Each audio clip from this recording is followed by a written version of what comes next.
قطر کے سالسی میں ایران اسرائیل جنگ بندی کا آغاز۔ ایرانی وزیر خارجہ عباس عراقچی نے تصدیق کر دی، کہا کہ اسرائیل کے خلاف کارروائیاں صبح 4 بجے تک جاری رہیں۔ آخری لمحے تک اسرائیلی فوج کو جواب دینے پر مسلح افواج کا شکریہ۔ امریکی صدر ڈونلڈ ٹرمپ نے سوشل میڈیا پلیٹ فارم پر بیان میں کہا، ایران کی جنگ بندی کے بعد 12ویں گھنٹے میں اسرائیل جنگ بندی کرے گا۔ ہر فریق کی جنگ بندی کے دوران دوسرا فریق پرامن اور بااحترام رہے گا۔ دونوں ممالک نے جنگ ختم کرنے کے لیے استقامت، ہمت اور ذہانت کا مظاہرہ کیا۔ امید ہے کہ ایران اسرائیل جنگ بندی مستقبل میں بھی برقرار رہے گی۔ دوسری جانب اسرائیلی وزیر اعظم نیتن یاہو نے وزراء کو ایران کے ساتھ جنگ بندی پر بیان دینے سے روک دیا۔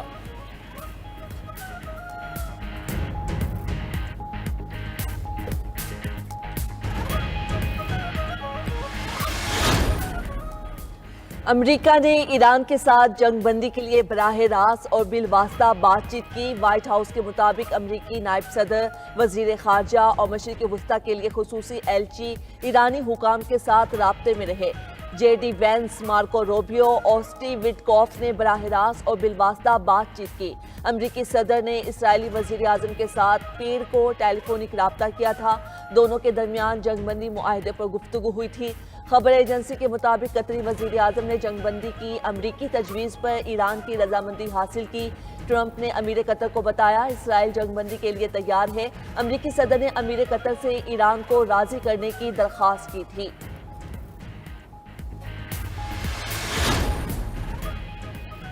12 روزہ جنگ کا خاتمہ، ایرانی جوہری پروگرام کا خاتمہ۔ امریکی نائب صدر جے ڈی وینس کہتے ہیں کہ ایران اسرائیل جنگ بندی پر کام کر رہے تھے۔ دونوں ممالک میں جنگ بندی اچھی خبر ہے۔ صدر ٹرمپ سے مکمل کرنے پر کامیاب ہوئے۔ امریکی حملوں کے بعد ایران اب جوہری ہتھیار بنانے کے قابل نہیں رہا۔ ایران جوہری ہتھیار رکھنے کے بہت قریب تھا۔ مشرق وسطیٰ میں امن کے آغاز پر یقین رکھتے ہیں۔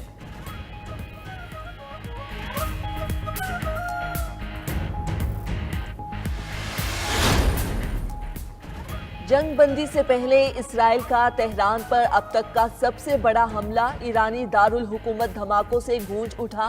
اسرائیلی فوج کے مطابق اسلامی انقلابی گارڈ کور کے ہیڈ کوارٹرز کو نشانہ بنایا۔ شمالی تہران میں ایران کی ایوین جیل پر بھی حملہ کیا۔ وسطی، مغربی اور مشرقی تہران پر بھی اسرائیلی بمباری۔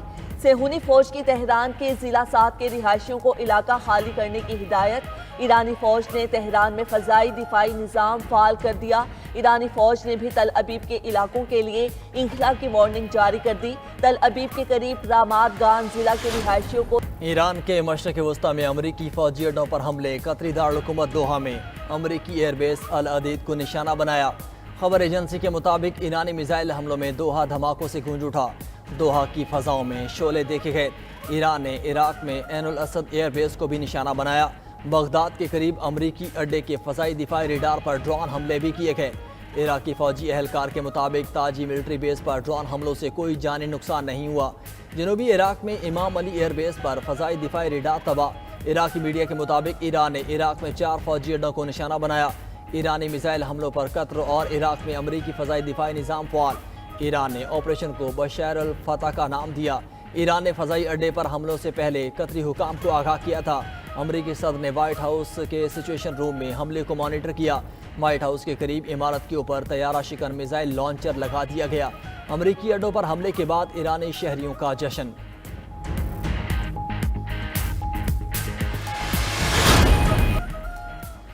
امریکی صدر حملے کی پیشگی اطلاع دینے پر ایران کے شکر گزار۔ ڈونلڈ ٹرمپ کہتے ہیں کہ پیشگی اطلاع کے باعث جانی نقصان نہیں ہوا۔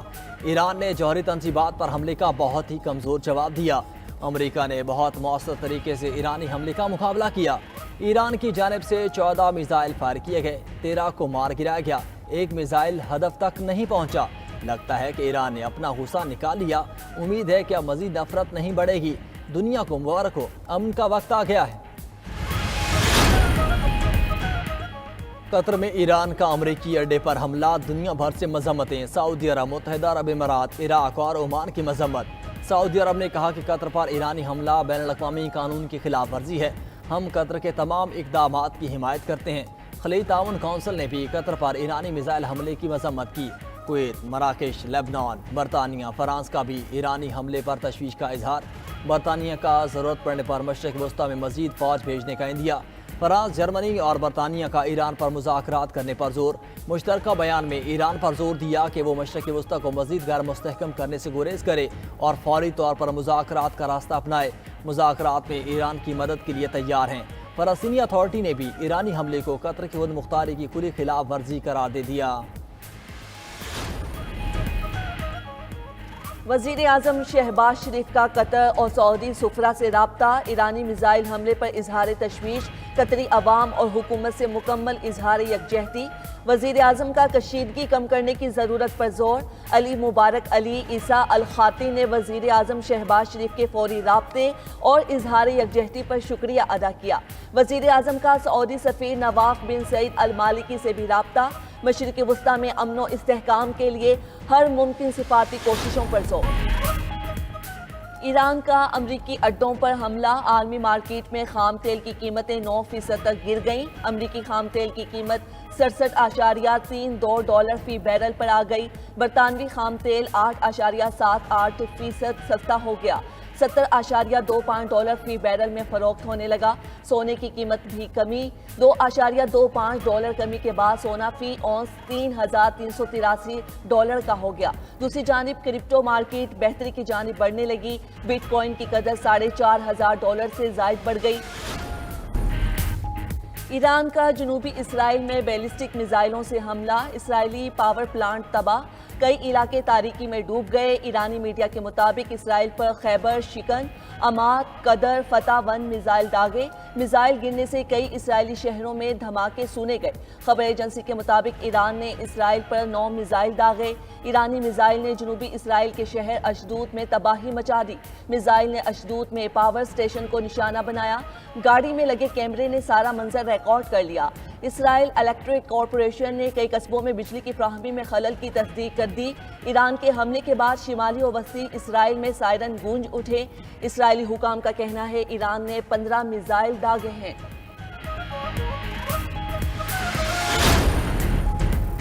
کئی ملک ایران کو ایٹمی وار ہیڈز دینے کو تیار ہیں۔ ایران میں یورینیم کی افزودگی کا عمل جاری رہے گا۔ روسی سیکیورٹی کونسل کے ڈپٹی چیئرمین دمتری میدودیو کا کہنا ہے کہ ٹرمپ نے امریکہ کو نئی جنگ میں دھکیل دیا۔ امریکی صدر اب دھاندلی زدہ نوبیل امن انعام کو بھول جائیں۔ ایران کا ایٹمی پروگرام محفوظ ہے۔ امریکی حملے سے ایران کا ایٹمی فیول سائیکل متاثر نہیں ہوا۔ ایران کا نظام حکومت نہ صرف محفوظ ہے بلکہ پہلے سے زیادہ طاقتور ہو گیا۔ روسی عہدیدار نے مزید کہا کہ اسرائیلی شہر ایرانی دھماکوں سے لرز رہے ہیں، وہاں لوگ خوف اور بدحواسی کا شکار ہیں۔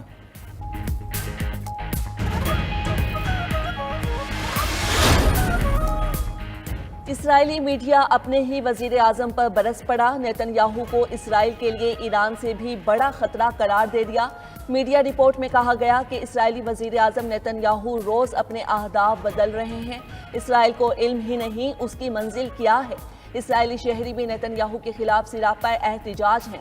تل ابیب سمیت مختلف شہروں میں بڑے مظاہرے کیے جاتے رہے ہیں۔ مظاہرین اسرائیلی وزیر اعظم سے استعفے اور جنگ بندی کا مطالبہ کرتے رہے۔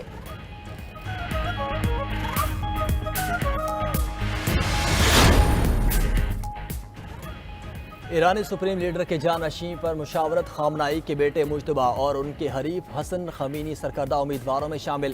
برطانوی میڈیا کے مطابق خامنائی نے اعلیٰ علماء کے 3 رکنی کمیٹی کو 2 سال قبل متبادل کی تلاش کا ٹاسک سونپا تھا۔ ایرانی سپریم لیڈر آیت اللہ علی خامنائی خاندان کے ساتھ انڈر گراؤنڈ ہیں۔ پاسدارانہ انقلاب کی اسپیشل فورس سپریم لیڈر کی حفاظت پر مامور ہے۔ ایرانی سپریم لیڈر کو نشانہ بنائے جانے کی صورت میں حکمران اسٹیبلشمنٹ فوری طور پر جانشین مقرر کرے گی۔